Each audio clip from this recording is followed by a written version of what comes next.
Hello and welcome to Bards and Books. I'm Usman, and today we are doing a book review on The Gathering Storm by Robert Jordan and Brandon Sanderson. This is book 12 in the Wheel of Time, and there's some stuff to talk about here. There's a lot to go through. First of all, I'm happy to say that the Wheel of Time is still going strong right after book 11. It was really hard to top that. I mean, book 11 was really great. I didn't think it could get any better, but it did get better, and I'm sure this is in no small part thanks to Brandon Sanderson's accessible writing style. There's a lot of politicking in this one, a lot of tactical maneuvering of armies and stuff. You know, like a lot of the others too, but it's very well done here, and not in a boring way, which is, always appreciated. Definitely a lot more character development in this one, and some crazy plot twists and things that you really don't see coming.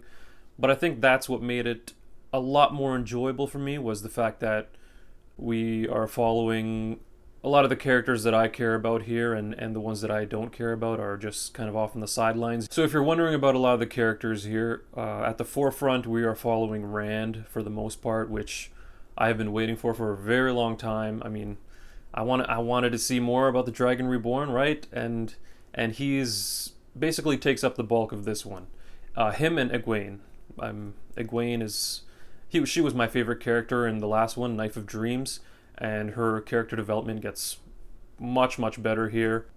Wow, she's really come a long way, and at times, like this kind of the stuff that she goes through in this one, there are times where I was even like, how did she acquire all this knowledge and all this foresight and stuff in such a short time? But if you think about it, it is kind of justified. She does go through a lot of training and some side stuff from the previous books.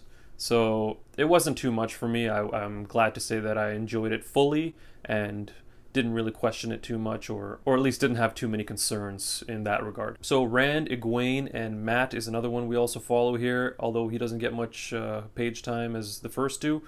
And those are really our three main POVs here. We do get Tuon for a while too, the daughter of the Nine Moons, which is kind of interesting, and there are some crazy plot twists you don't see coming in regards to the Seanchan. I hope I'm saying that right, Seanchan, or is it Shanchan? I've heard that as well. I'm just gonna say Seanchan. That's what I've been saying in my head. So yeah, a lot more development there. Like I said, a lot of politicking between the nations. We're in Aradomin here. We're in Tyr. We're in Tarvalin. Oh, some crazy stuff there. And I can't really say too much more without giving some spoilers. So yeah, this is all just the non-spoiler section, and I'm gonna have a spoiler section real soon where I really get in depth with these characters and what happens here, because it's crazy. It's really good. I really enjoyed it. But if you want non-spoiler and you're watching a review for book 12 in the Wheel of Time, basically everything I've said, and just keep going. It gets really good here. I really loved it. It is a step up from Knife of Dreams, although I rated it the same, both 4 stars. I myself had a really tough time with the slog. I almost DNF'd the series twice during that time. I think it was around book 9 and book 10 that I was just like, oh my god, this is this is so slow. This is so, I don't know. But I pushed through it, and I'm so glad I did, because book 11 was just so good, and here book 12, it's gotten so much better, and I have high hopes for the last 2 books. So yeah, keep going through it. If you need to, yeah, skip book 10, or I don't know, skim through them, skip it if you really need to. Do whatever you need to do to make it to book 11. It is very much worth it. And here in book 12, everything that I enjoyed from book 11, Knife of Dreams, it just gets turned up to like 11 here. This is the character work that I have been waiting for, that I've been craving. In book 11, it was really great, but here, especially with Rand, this is what I've been waiting for since, I don't know, the first few books. Like, things really take a dark turn here. The world is going through some of the craziest things imaginable. Like I said, it all gets turned up a notch here. It's kind of like a climax on its own, this book. This book really climaxes some subplots here, and you think, wow, how is this gonna...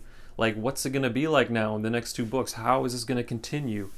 So nothing but praise. I love this book. I think Brandon Sanderson has done a wonderful job of continuing the series and matching his writing style to Jordan's. But anyways, I'm gonna get into spoilers now because this is what I've been wanting to talk about. So first of all, I have to start with Rand.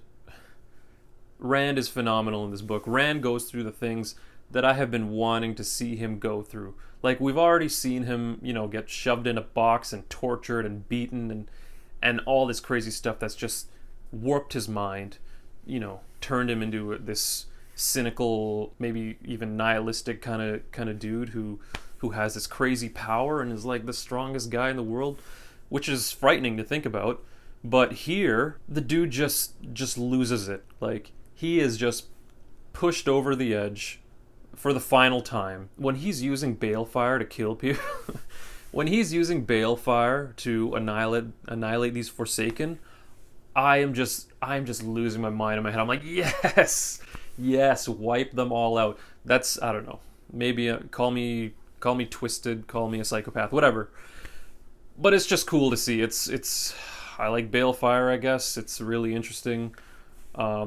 I'm glad we're finally taking care of these gosh darn Forsaken. Like, there's too many of them, and they need to go. The stuff Rand deals with here, it's nice to see. It's a breath of fresh air for this series in particular. Like, within this series, I mean, we get things go this dark in other series, I'm sure. There's a lot of grim dark out there, but here it's nice to see it. And really, you can't really fault Rand. You can't blame him for anything really. The dude is going through the most compared to anyone. I mean, it's really interesting watching him kind of deal with it in his head, deal with Luz Therin in his head.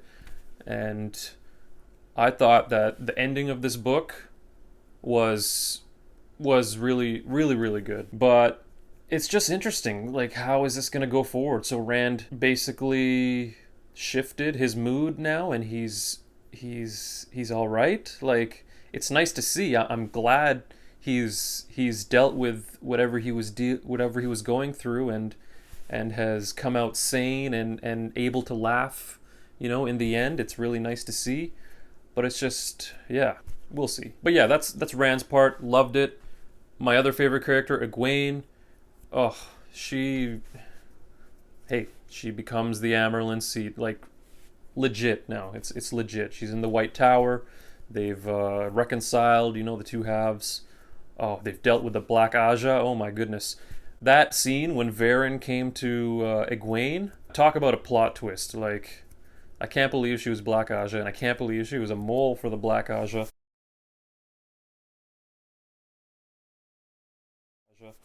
It was very heartwarming to see, and then also at the same time very sorrowful, to see that she died, poisoned herself. But Varen's sacrifice is not in vain, and what can I say? Thank you, Varen. We love you so much. Like I said earlier, the level of foresight and just how clever she is and the way she deals with everything in becoming Amerlin and kind of unifying the White Tower. There was a time, or at least a couple times, where I was thinking, how realistic is this? Like if, say, the average person was thrown in, and the average person in Egwene's situation, I don't know, was thrown into that scenario, would she be that thoughtful? Would she be able to plan everything out like the way Egwene planned it and deal with it? I mean, it almost seems like we just got a shift from novice or accepted Egwene, who, was a little naive, to insanely wise Egwene, who is now the Amerlin seat. I don't know. Let me know how you felt with that change, if you thought it was completely realistic, if Egwene, if it was deserved, the way she dealt with things. If not, I was questioning it for a little while, but I think overall it did not hinder my enjoyment or my experience in that regard with the series or with her arc or her plot line. I still thought it was great. I still loved it. But let me know your thoughts on it. I'd really like to hear that. Now, the battle with the White Tower and the Seanchan was terrifying, of course. The other highlight of this book was definitely when Rand met with Daughter of the Nine Moons, Tuon, and they had their falling out. That was just a whoa moment, like, oh my god, what's gonna happen now? And finally we did get some Matt moments here. That was cool. He was in a few more battle scenes, I think, and just dealing with Tuon and dealing with, his soldiers and whatnot. It was really cool. I enjoy Matt. Like I said in Knife of Dreams review, Matt is also one of my favorite characters, so it was cool to see him. And what made this book really phenomenal was that my least favorite characters were not in this one, thankfully. Elaine is not in here at all. Perrin had a super minor part, which I was thankful for because he has just been super boring lately, which is a tragedy, but it is what it is. I'm assuming in the next book we'll get to see more of them, which I'm not looking forward to, but that's definitely what brought this book up for me. And you know what? A lot of this stuff, a lot of this development, these plot twists, these crazy sort of whoa moments we get here, is really in part due to the setup we've gotten this whole time. We've had 11 books before this, so obviously you're at a point where you're invested in pretty much everything, and the payoffs are just super mind-blowing. The twists are mind-blowing. Like, obviously this is going to happen. This is book 12 in a series, so if it wasn't for all that setup beforehand, obviously this book wouldn't be as good as it was, in my opinion. So overall, I gave this book 4 stars, which is phenomenal. Look, for a Wheel of Time book, it's basically 5 stars. Being written the way it is, I can't come to really give 5 stars to a lot of these books, and I haven't given 5 stars to any of these books yet, but this is the closest I've come to a 5-star rating. Yeah, 4 stars, but for a Wheel of Time book, definitely 5 stars. Take that how you will. If you want to take it in a negative light, whatever, but I'm just saying that this is how I feel. I still enjoy the Wheel of Time. I love the Wheel of Time a lot. I have my problems with it, but I'm still reading it and I enjoy it. So, don't come at me with all this whatever, but just know that that's how I feel. And I think it deserves conversation. There's a lot to talk about here, especially at this point in the series. If there's things you want to share with me that you think could change my mind in some regards, or if you kind of get a sense of how I'm feeling about this series and have some meaningful input that you could possibly give me, then leave it in the comments.